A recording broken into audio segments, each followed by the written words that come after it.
You are listening to Two Heels and a Face Wrestling Podcast, a podcast where we believe wrestling is a buffet and there's something there for everyone. Make sure you're following us on all social media such as Twitter, Instagram, Facebook under Two Heels and a Face. That's number 2 Heels and a Face. Make sure you check out our website, twoheelsandaface.com.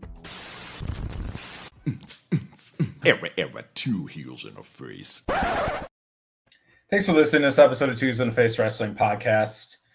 On today's episode, we're going to cut to a brief appearance, rant, advice, warning, if you will, by Trent Zuberi from AAW. This is going to count as his 22nd appearance on Trent.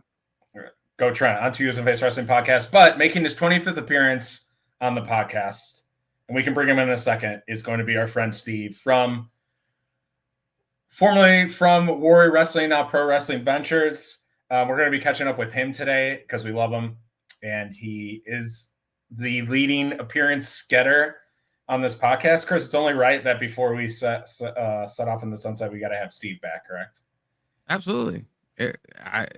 Warrior Wrestling altogether. Steve, Eric's welcome to come back anytime. Sure. So, yeah. But before we get there, I do have to make some space here for Trent. So let's just hear what he has to say. In my continued effort to be the most appeared guest in the history of Two Heels and a Face in their final year, I am going to be sending in a series of rants like this. This will be Trent Things, Trent Rants.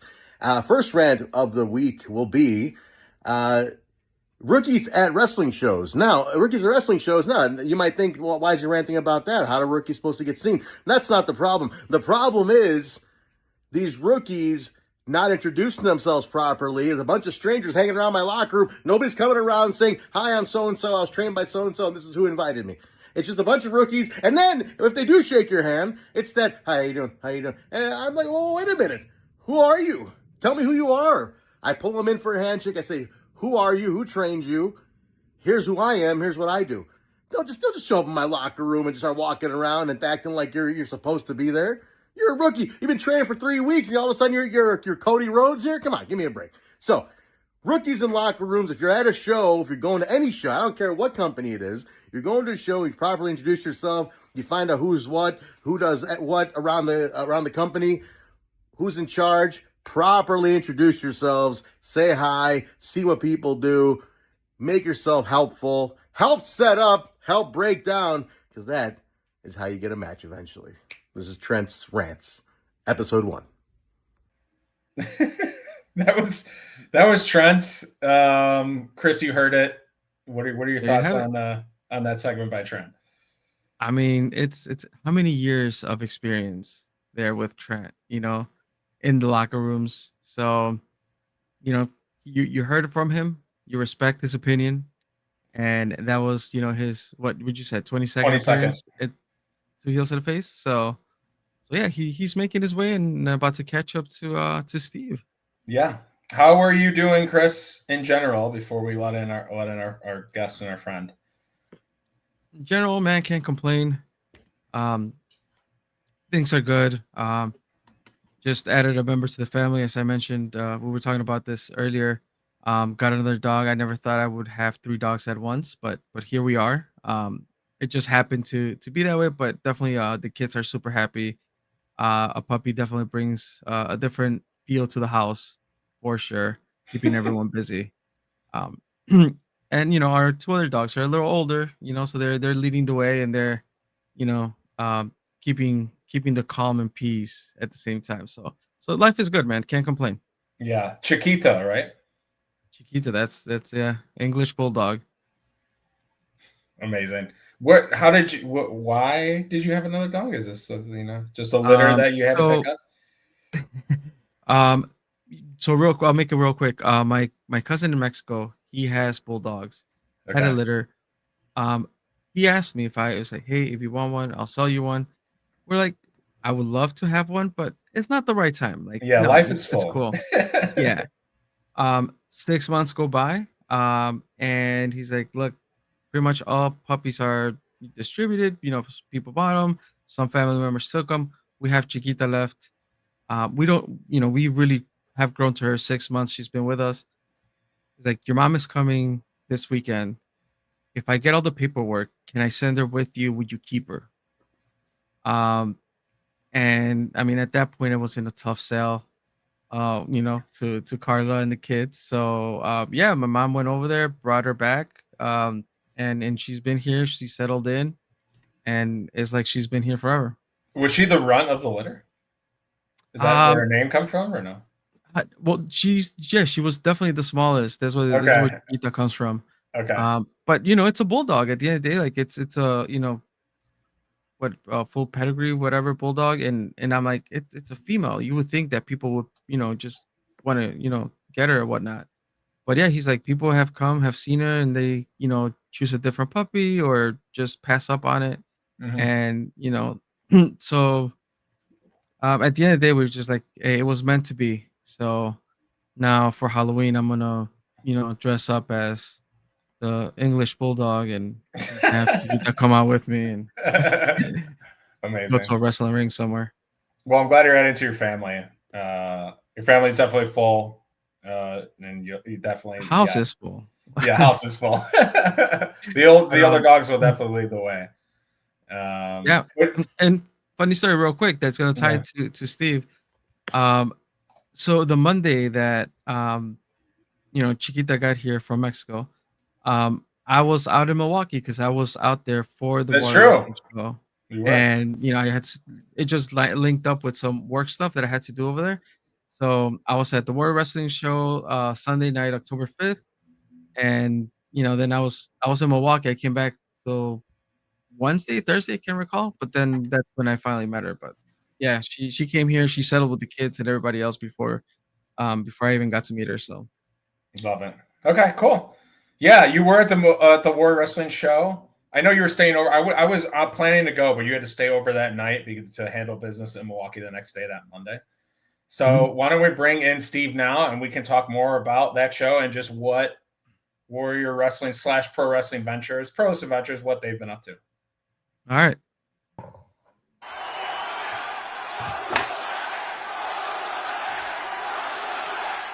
Principal Steve, as Robert Ego Anthony says.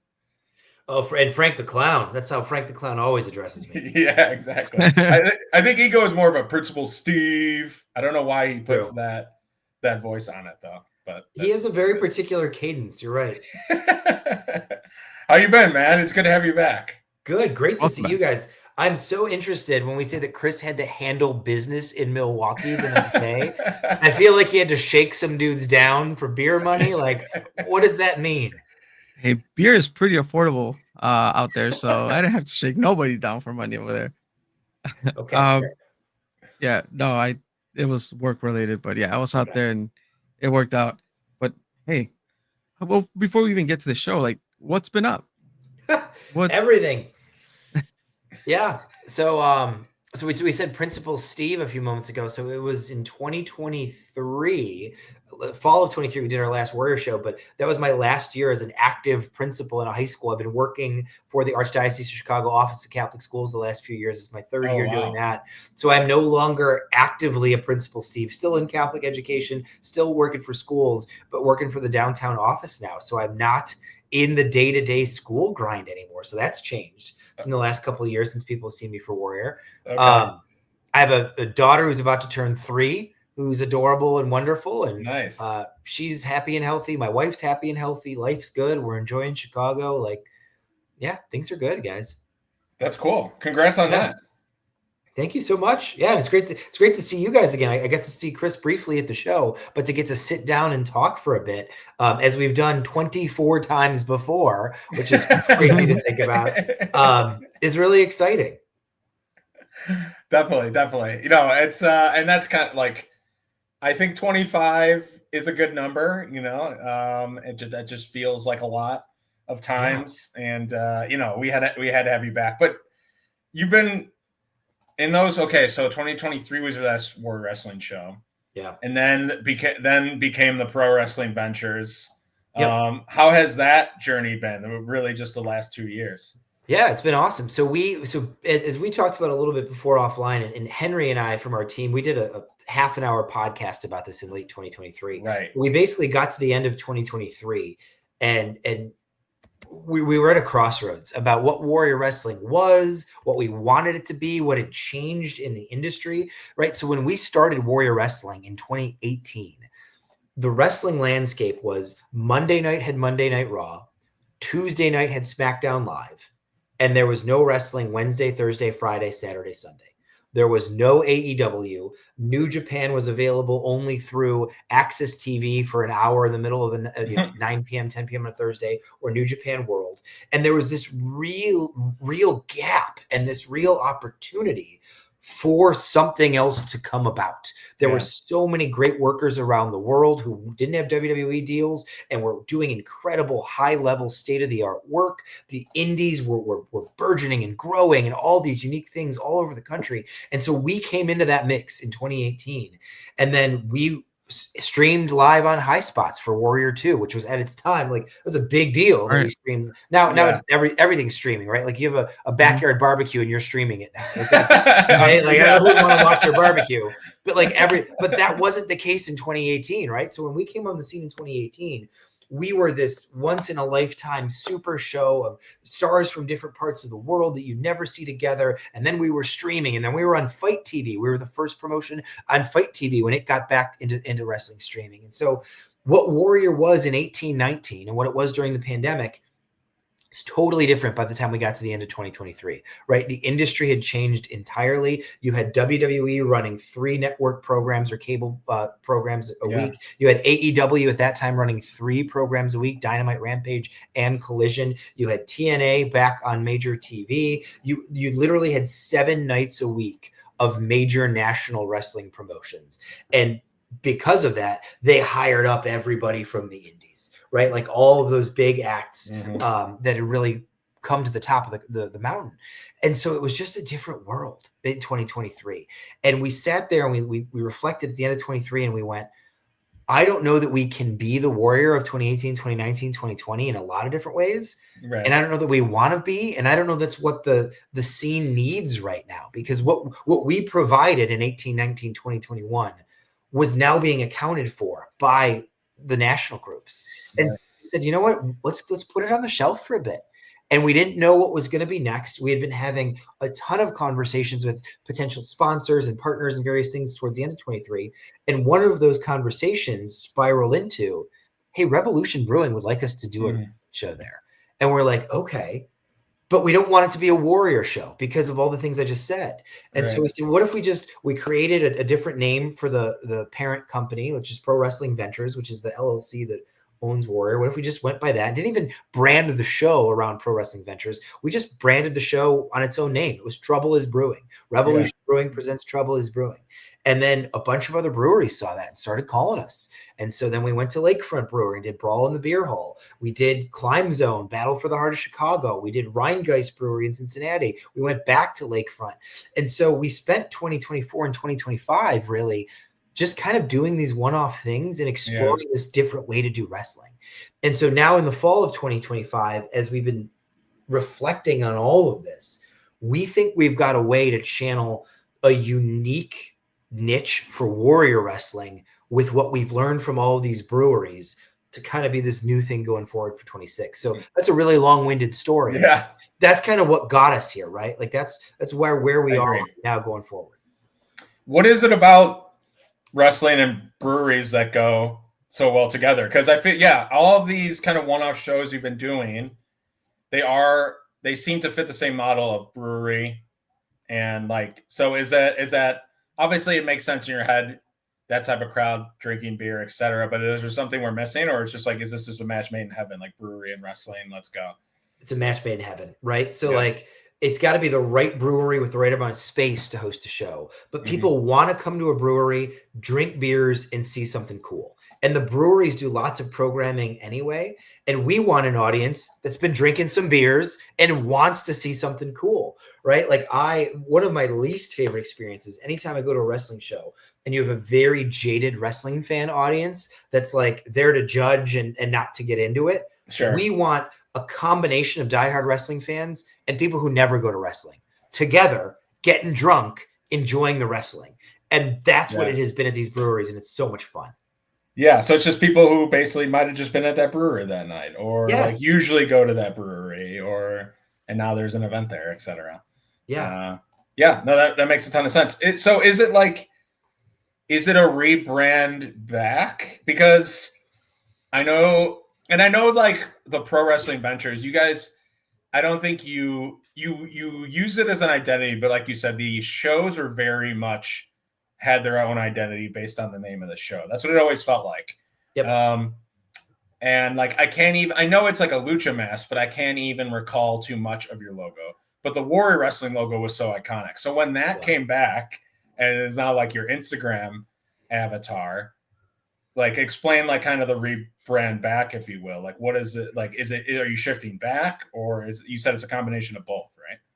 Yeah. So we have figured out we're not trying to go backwards and be Warrior Wrestling of 2018, but we think we've figured out something. It's going to sound kind of douchey, but like worthy of carrying that logo, right? Like we put that Warrior logo in the closet while we did some other stuff because we didn't know that we had an experience that we thought could bear that emblem. And again, that sounds kind of pretentious, but we feel very proud of what that Warrior mask and what that logo stands for.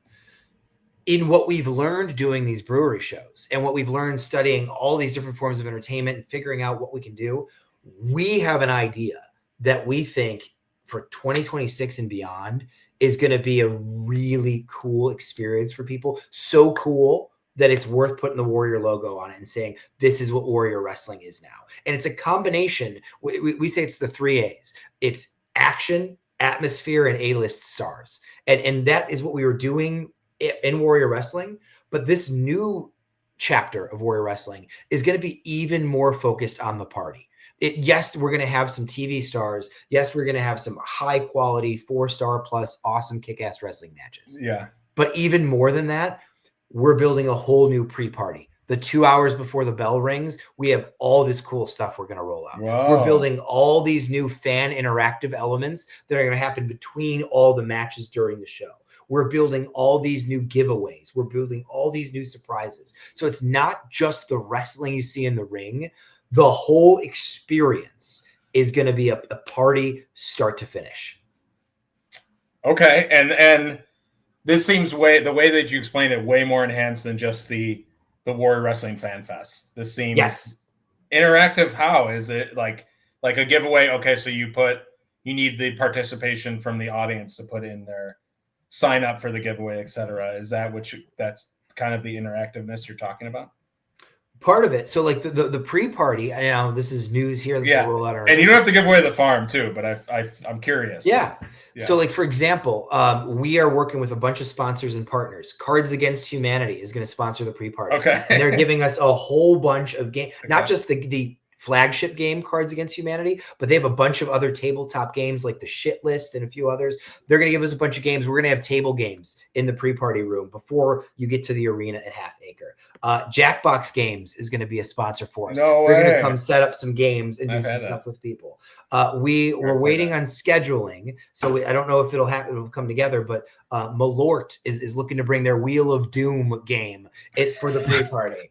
Right? We're going to do bean bags. We're going to do trivia contests. We're going to have a bunch of Easter eggs. And when you walk into Half Acre, their giant warehouse is essentially divided in half. The first half is going to be like a cocktail hour of a wedding. That's where all the games are going to be, the bar, food, a bunch of Easter egg surprises, cool stuff. And then we'll open up the second half and people will go into the arena, get seated, and we'll do the wrestling show. So the pre-party is going to be a really fun time for 2 hours before the bell even starts. And then you get the wrestling. So you're getting like a 5-hour party. You're getting the pre-party with all the cool stuff and then the show. And in the show, we're going to have more sponsors that I won't reveal some of them yet. Okay. Giveaways, fun interactive things that happen between the crowd and our hosts. Maybe some fun interactive things with the wrestlers as well. So it's a wrestling show plus all of these other experiences that are on top. So much so that I wanted to be able for a person to walk in not knowing any of the wrestlers. I want you to be able to walk in having no idea who Willow Nightingale is and walk out not only being impressed by the wrestling you saw, but being so impressed by the experience that you're like, I would go back no matter who's wrestling. Wow. That's our goal. Interesting. Yeah, that's super crazy. fun. Go ahead, Chris. Yeah, no, like you said right there, like you're building an experience, right? Like going to a wrestling show, it's already an experience, but building like I mean, and you in a way you did that with Warrior at the beginning with the fan fest, Yep. right? Now adding a different twist to it of allowing people to have fun on their own and interacting and kind of getting into the mood right before going into that wrestling experience. I think it's pretty cool. Yeah. How can you not enjoy, that sounds like a proper pregame. It sounds like a tailgate pregame almost, but even more. I mean, there's no trivia competitions happening at a tailgate, Sure. a Bears tailgate, but like the bags and stuff like that. I mean, like, how can you not get in the right mood before the wrestling, so to speak? Yeah, You know what I mean? absolutely. Yeah. We've all been to shows where you're there way before bell time just because, and you're kind of hanging around and talking to people, but maybe it's cool to have some conversations, but maybe there's a lot of downtime. We are going to create an atmosphere where if you come with a couple of buddies, you and your buddies can do a bunch of stuff and have a bunch of fun. You can also, through some of these games and activities, meet a bunch of other fans. Because that's the one thing we thought about too, is so many of the same people go to wrestling shows in Chicago and don't know each other, or they might know each other by like, oh, that's the guy with the hat. Oh, that's the girl with the blonde hair or whatever. Well, what if we have activities in that pre-party where like you get to meet each other? And so it's not only you came to see the show, but you came to meet some new people. And maybe next time you come back to see those people, maybe this becomes the thing where you see those people. So we really want to build a community among the wrestling fans. We are not just putting on a show, come watch our show and leave. We're going to tell people, come see everybody. Come be part of the community again for our next show and our next one and our next one. Yeah. No, community is what has, I think Chris and I could attest, has helped our podcast. And it's because we started going to shows, we started meeting people. We said, hey, we do this. They decided to listen because they're part of the community, and that's what helped build it. And it's the same thing that you're trying to foster too. It's, hey, come to this show. Hey, I saw you at the last one. And it just encourages people to see their wrestling buds. Exactly. Every so often. Touching on Cincinnati, how is it? I'm going. Is that already? No. It's next weekend. I'll be there next weekend because the Bears play away. Okay. What can you tell me about that city? Or do you have any? Should I stop at that brewery? Do you have any other recommendations? So Rheingeist is incredible. It's a giant complex, right? So it's where they make all the beer, and they have the huge event space we were in, and like 5 or 6 other restaurant spaces in the complex, including a rooftop bar that overlooks the city of Cincinnati and the mountains. And that's the other thing too. Like in my mind, I was like, there's no mountains. It's Ohio. It's a very mountainous city. So the rooftop bar overlooks the mountains and the river, and really cool place, really cool neighborhood. Go to Rheingeist. We really liked our time there. They were super generous and wonderful and welcoming to us.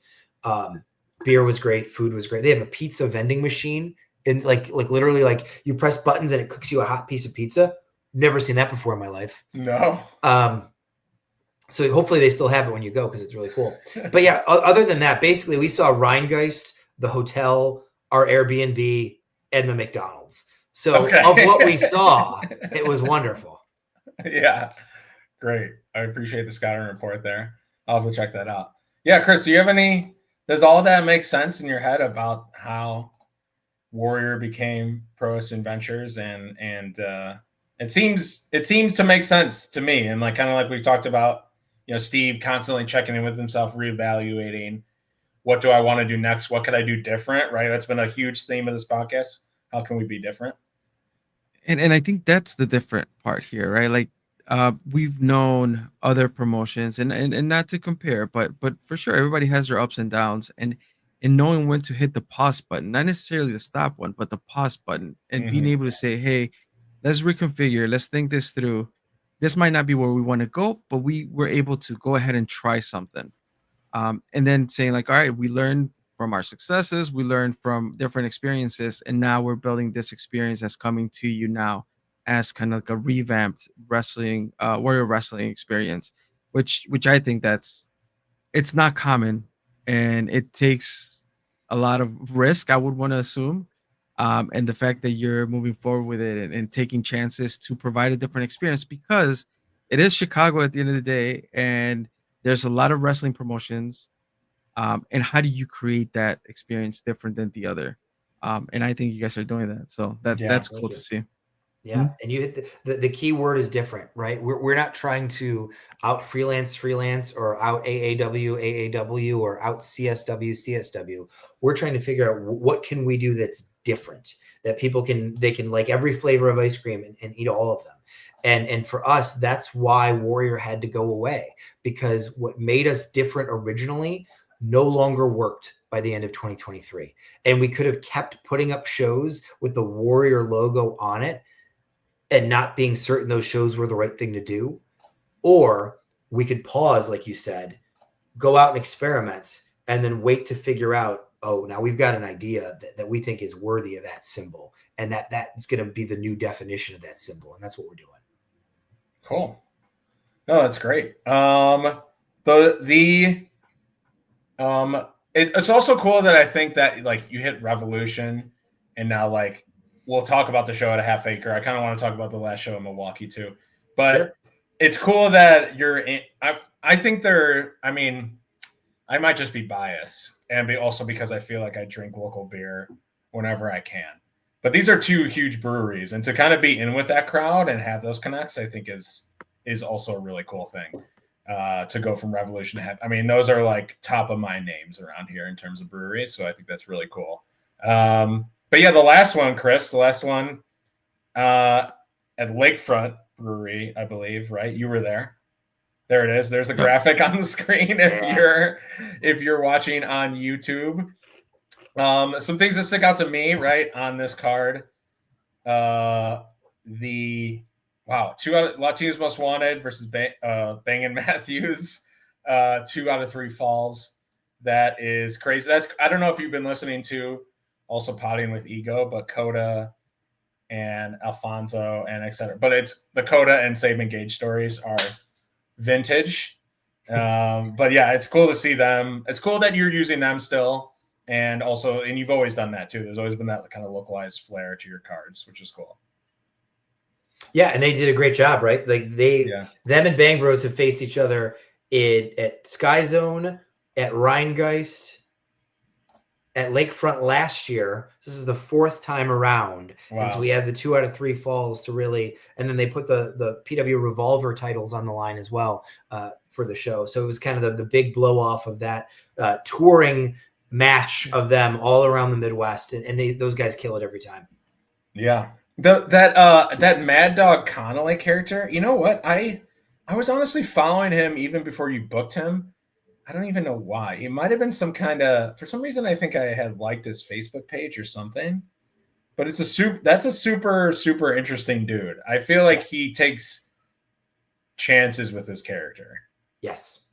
Is that kind of how you felt? He just kind of seems like this crazed, almost Charles Manson kind of person. Yeah, absolutely. And you said the perfect word, and this is the word that's going to define everything we do going forward: character. We want fully formed, 3-dimensional, fully realized characters, and that's who we're going to feature going forward.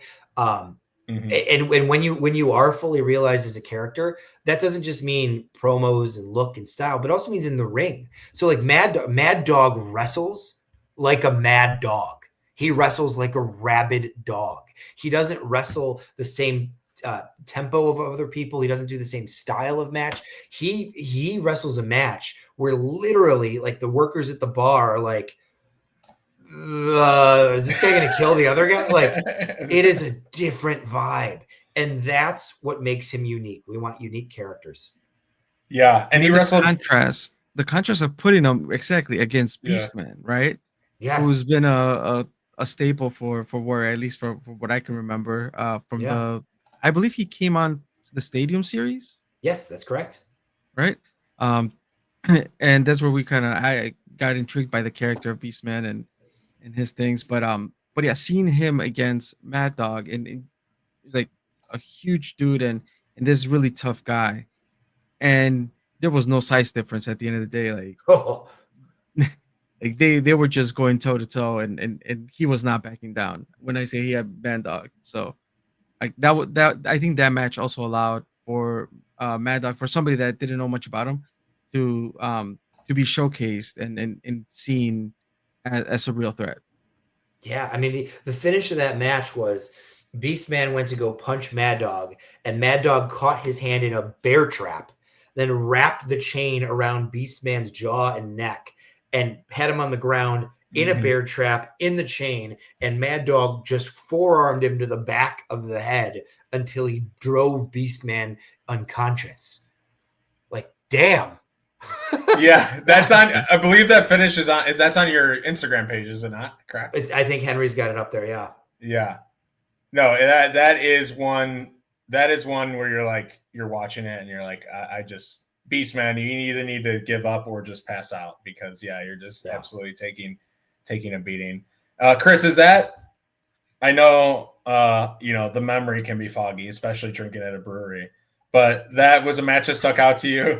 any other ones that stuck out to you on this card Um, that the show you were at? Let's see, Steve. This will be a yeah, good test. Let's see if he recalls. Outrunners. I'd never seen them live. There you go. The Outrunners, like they just turn up the crowd. They're entertaining. They're a real threat in the ring. Like they just like that match was like had the crowd popping, even though it was like towards, I think it was the one before last, if I'm not mistaken. That was the main. Well, that was the main, the Outrunners. Yep. Yep. Okay, so yeah, that's the fogginess right there. But yeah, like it had Order of matches is forgivable, Chris. That's forgivable. Okay, but yeah, so the Outrunners for sure. And then Ben Bishop, right? Obviously, he went against Matt Cardona, but him, like, he stands out, like, not just because of size, but he knows how to use that to his advantage and not just be a big dude. Yeah. Right. Like that was for me like somebody that stood out. And I'm gonna look it up because so this was Maggie Lee's replacement. Um 2D Lin. right 2D here. Lin. Tui Lin. Yes. Um also stood out. Yeah. I was not, I think I'm not 100% sure if I knew that was going to be a replacement for Maggie Lee, but seeing her in that match um against Sierra, and like I thought it was, again, um I don't know why that was the replacement there, but I mean it didn't have to be. Like she belonged in that card. Yeah. And I She is see that she's so also good. promoted for the next show. Yeah, we worked with her a couple of times a few years back, and she was always good, but she has really come into her own. And pulling the curtain back a little bit after that match, I gave her a huge hug in the back, and I was like, "Oh my God, you have grown so much." She was so crisp and so quick and so good, and such a great character and such a great presence. And Sierra had Joey Jet Avalon as her backup bully with his stupid hat, and Tootie grabbed the hat and threw it into the crowd. And it was great wrestling, great characters, great audience interaction. It was just all around great. And I was so happy to see how much she's grown, and she's got it for sure. Yeah. I still feel like it has like a Matt Cardona booking, I think an Outrunners. I still think that's a little bit of the Warrior. That's the A-list talent that you say of the 3As, right? Yep. Is that, and I know that Ali has been on shows. Is that's going to be a staple like going forward? Do you feel like this last one you did is like, okay, we've done this now model 3 or 4 times. Now let's bring it back to Chicago. And do you feel like you're in a point where it's like, okay, we know what we're doing now. Let's take it home. Yeah, I think in doing the brewery shows, we discovered who we are becoming, and we figured out how to, and the new elements I described earlier are going to be new. Those weren't part of the brewery shows, but we figured out the core of the show in the brewery, and we're going to add those fan interactive elements onto it. Yeah. But by doing the brewery shows, by doing them with the right combo of A-list talent and incredible talent that you don't know yet, we figured it out. We got our fastball back, so to speak. Yeah, you got the buffet line back. You dust it off the cobwebs, you know, et cetera. And that's how these cards, and I'm not saying this is like, because you can make the matches and the storylines completely unpredictable. But I feel like when I look at this card, I'm like, yeah, I see Steve's vision and Eric's vision from like Warrior cards. You're right. It was some locals mixed in with some A-listers. And it's good to give both people those opportunities. So yeah, I like how it's 6 matches. It seems more quality over quantity to me. So that's really cool. So yeah, it feels like even in just looking at the card, it feels like, okay, that part of the formula has been solidified. And now on December 5th at Half Acre Brewery in Chicago, Warrior Wrestling Resurrection, the name probably meaning like, hey, we're coming. There it is. There's the graphic. We are back. We're coming home. That's kind of the feeling around this, correct? Absolutely. It's a celebration of we've been off in the wilderness. We found ourselves, and now we're coming home. I love it. This, I mean, we can talk about, actually, let's start with Mr. Warrior Wrestling. Sam Adonis is back. Yes, probably. Sir. I knew you guys were going to be happy.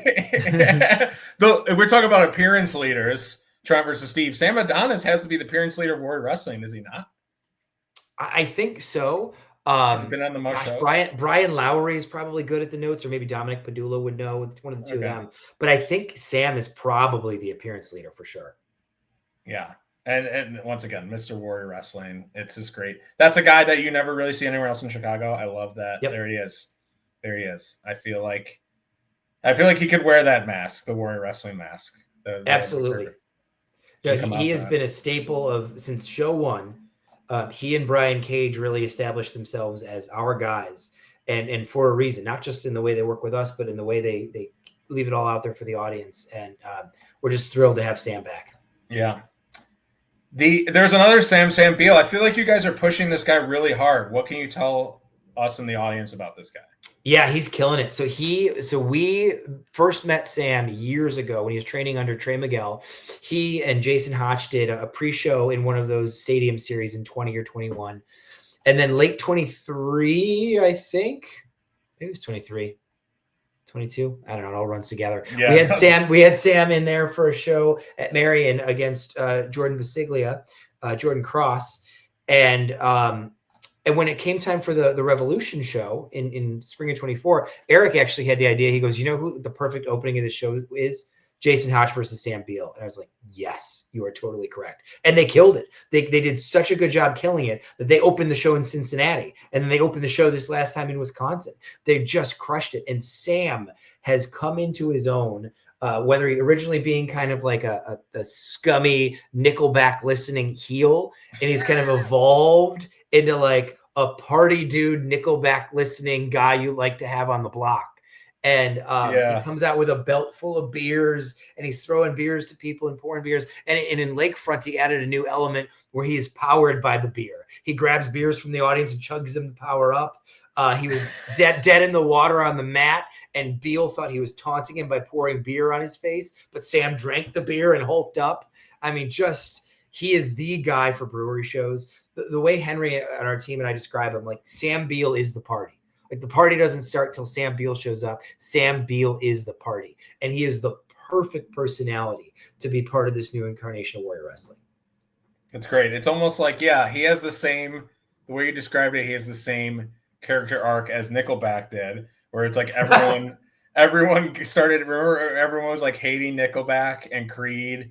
And then all of a sudden almost like the hate made people listen to him more, and then people are like, wait a second, we like this. And now everyone, like, it's completely like jumped the shark and flipped to the point now, like you people like Nickelback and Creed again. So that's the way I see it. Same kind of 100% character arc.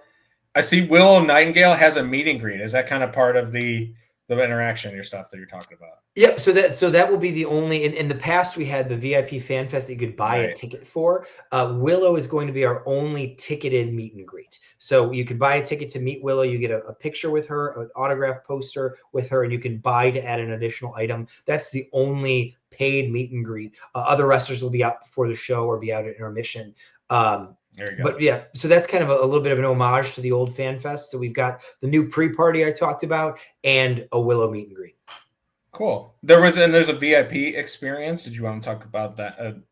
Yes, we are just loading up on front row perks. So not only do you get a front row ticket to the show, but everybody who has a front row ticket gets to take a picture in the ring before the show. So you can come up, we'll take a picture of you in the ring with you and your party before the show. Everybody with a front row ticket gets to take a picture with one of our championship belts.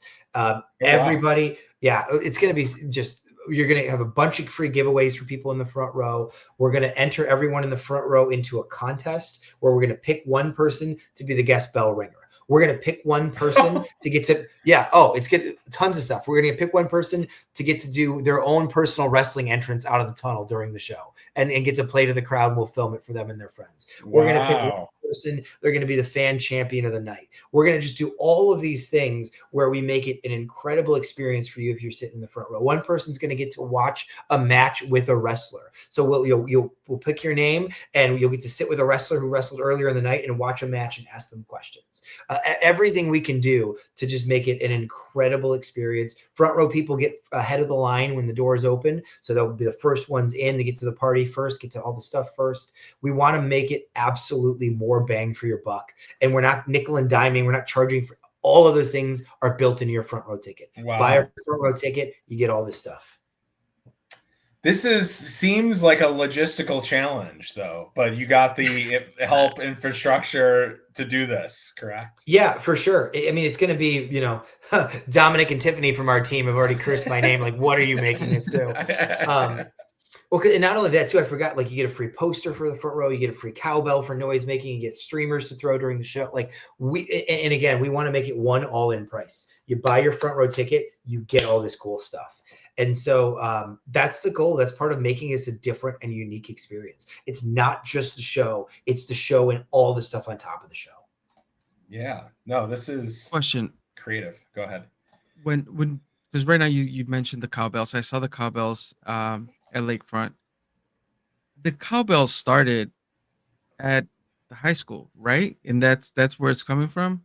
Yep. During those COVID shows, when people were discouraged from like yelling and chanting and screaming, I think it was another Eric idea. We're like, how do we make people make noise in a football stadium? Yeah. Also, sound doesn't travel. And I think it was Eric that's like, at soccer games, all the parents have cowbells. And we were like, yes. And we did it in the Stadium Series shows, and we liked it so much, we kept it into these brewery shows. So Yeah. they also turn into weapons in matches, but yeah, has not happened yet. So during these brewery shows, smaller venue, but still the cowbells are ringing. That's got to light up the place, isn't it? Yes. And we added this past time in Lakefront, we did a giant uplighting in the posts of the wrestling ring that it's timed to the sound for like the music of who comes out. And when people take bumps in the ring, we did LED lights under the ring to like have an underglow for the ring. We are leaning in to making this a cool, different, loud experience. We do not, if you want to come and sit on your hands and watch a wrestling show, we're not the show for you. Enjoy a different show. We are not the show for you. We want you to come, get 3 beers deep, ring a cowbell, and throw streamers and go nuts. I think that's the clip of the show right there, Chris. I mean, how can you go wrong? It says that you finally booked The Undertaker. Is that true? What? I'm joking. Unless the team has done something while we're recording that I am unaware of. I feel like you wake up in a cold sweat with an idea and then it becomes reality with yes. So sometimes they come out of nowhere, and sometimes they're like a germ of an idea that percolates and percolates and percolates, and it pops like a popcorn kernel. Or sometimes Eric and I have this description of like you're digging gold out of a hill. Like sometimes I have a hunk of coal and I take it to Eric and I'm like, there's something in here. And Eric looks at it and goes, he knocks some things off, shaves it around, and goes, "This is what's in here." I go, "Thank you." Right? Like sometimes I have a raw thing, and it takes Eric's filter and Eric's eyes to figure out what's valuable in there. And sometimes it's just pure trash. But like you know what I mean? Like we're able to find the gold in the coal. This is great. No, I'm getting pumped. I'm getting excited. Steve is back in the Chicagoland area. Steve has always been here, but just Steve and Eric's mind child in the form of Warrior Wrestling on December 5th, Half Acre Brewery coming home. Where do people get tickets? We don't, so we're not operating the old website anymore just because traffic, people don't go to websites. So Sure. all of our socials have the ticket links there. So I think we're still at Pro Wrestling or Pro Rest Ventures, something on Twitter. But if you look for Warrior Wrestling, you find us on Twitter, on Facebook, on Blue Sky, on Instagram. All of our socials for Warrior Wrestling have the links to the ticket site. And yeah, we're excited. We're getting close to selling. We sold out standing room. We're getting close to selling out the general seated, and still have a little bit of ways, but we're 3/4 of the way there on first row and second and third row as well. So this show, it will sell out for sure. So if you're interested, get your tickets now. You do not want to miss it. Yeah, we're excited to see people December 5th. Okay, and that is a Friday. Yes, it is. Perfect. Great. Yep. We find Fridays are, so this comes back to like our old theater days. Friday night crowds are the best. They've been working all week. Yeah. It's been long. They just want to get somewhere and have fun and get some energy out. Just let loose. And so we like Fridays, with the exception of Lakefront, where we do Sundays because of their programming schedule and working on a Packers bye week. We did a Friday at Revolution. We did a Friday at Rheingeist. We're Fridays all the way. I love it. Oh, cool. I already have something in my calendar that says Warrior Wrestling today, ? But tickets are going. So get those. Some other people too. Mad Dog Connolly there again. Beastman announced again. 2D Lynn announced again. Nixie XS. That's a tough one. That's a tough one to I thought it was Nikki for months. And when I went to book her, I was like, oh, it's Nixie. But it's different. I don't know any other Nixies. Right? Don't know any other Nixies. When you see her videos, we put out one of her hype videos and see her pictures and like total character, like 100% total character, star, walking star.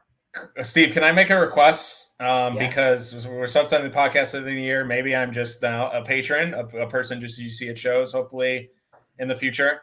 Can we get Becca here? Yeah, absolutely. She's on the list of people that we like and are impressed by and interested in. Talk about a character. Yeah, for sure. Absolutely.